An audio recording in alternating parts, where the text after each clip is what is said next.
తరఫున సిరి సత్కారం శ్రద్ధ తీసుకొని ఈ కార్మికులందరికీ కూడా ఒక నీడ కల్పించి మాకు ఒక మనోధైర్యం ఇవ్వాల్సిందిగా మనవి చేసుకుంటూ, అలాగే లీగల్ అడ్వైజర్ గారిని మాట్లాడవలసిందిగా కూర్చున్నాం.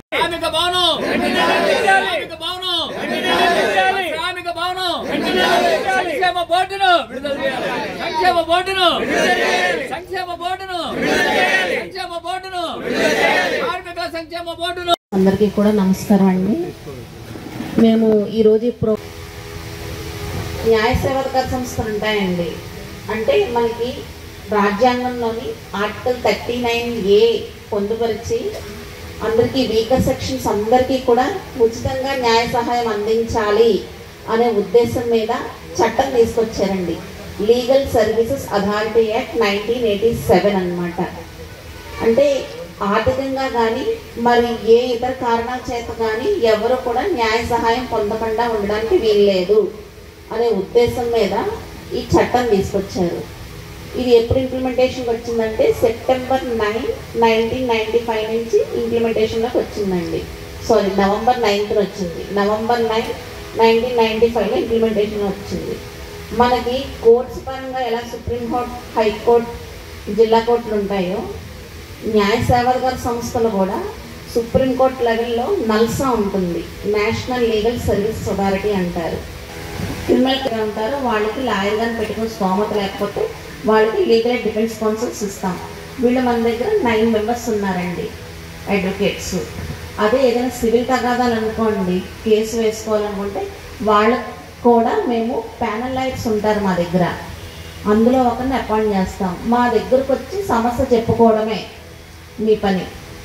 ఏదైనా సమస్య ఉంది అంటే ఎలిజిబిలిటీ ఉన్న వాళ్ళు ఎవరైతే ఉన్నారో వాళ్ళు ఎవరైనా వచ్చి, రాయలేని స్తోమత లేకపోయినా కూడా పర్వాలేదు, మేము రాసి ఇవ్వలేమండి మా సమస్య అన్నా కూడా మా దగ్గర ఫ్రంట్ ఆఫీస్లో ఉంటారు, వాళ్ళు రాస్తారు.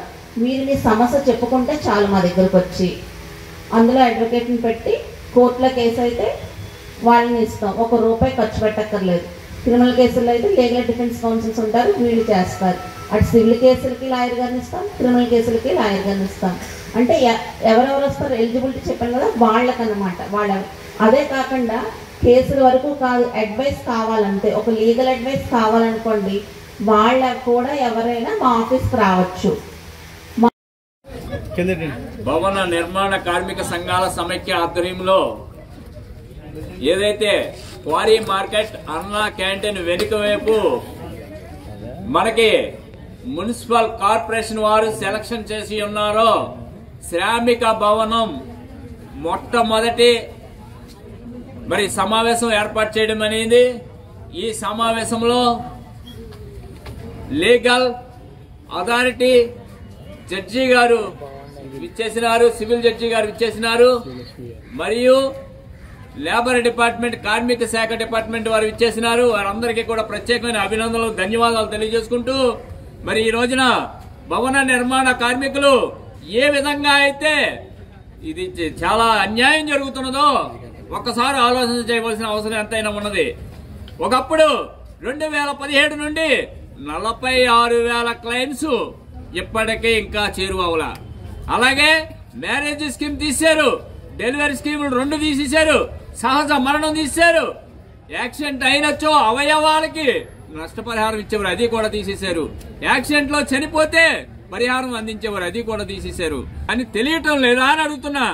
గౌరవ ముఖ్యమంత్రి వర్యులు ఏదైతే 100 రోజుల మేనిఫెస్టోలో భాగంగా మేము చూస్తాం తమ్ముళ్ళు, మాకు ఓటు వేయండి తమ్ముళ్ళు అని మీరు భరోసా ఇచ్చిన మహోన్నత వ్యక్తి ఏదైతే పవన్ కళ్యాణ్ గారు 6 కూడా మేనిఫెస్టోలో పెట్టి ఉన్నారు 100 రోజులని.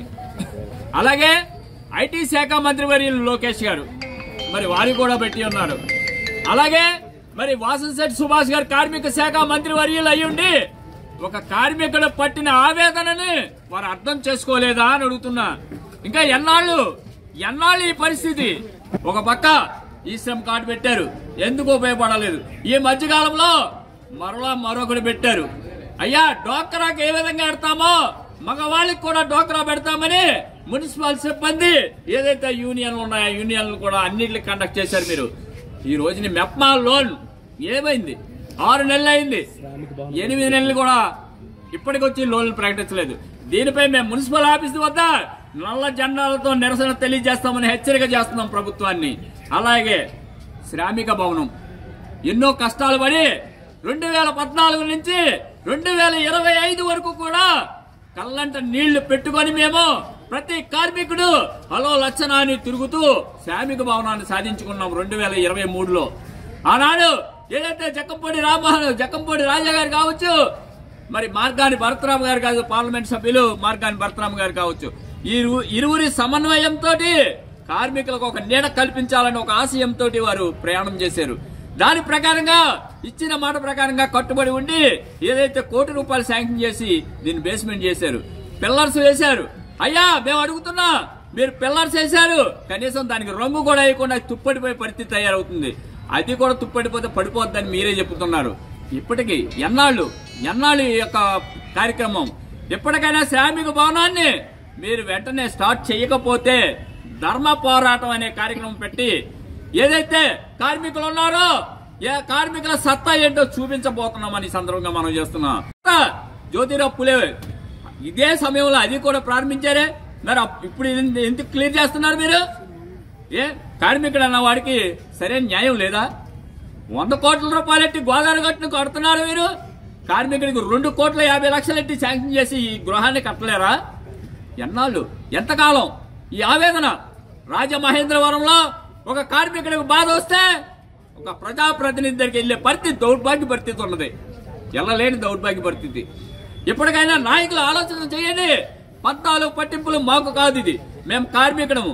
ఎల్లప్పుడూ కూడా కార్మికుల శ్రేయస్సు కోసమే పోరాడతాం తప్ప మాకు పార్టీల విధానాలు అందులోకి వెళ్ళాలి ఇందులోకి వెళ్ళాలన్న సమస్య లేదు. మాకు కావలసిందే మాకు నీడ. దయచేసి ఇది వెంటనే కూడా ప్రజాప్రతినిధులు, అధికారులు, మున్సిపల్ కమిషనర్లు, కలెక్టర్ గారు వెంటనే చొరవ తీసుకొని ఈ యొక్క శ్రామిక భవనాన్ని పునరుద్ధరణ చేసి కార్మికులకు అంకితం చేయవలసిందిగా ఈ సందర్భంగా తెలియజేస్తారు.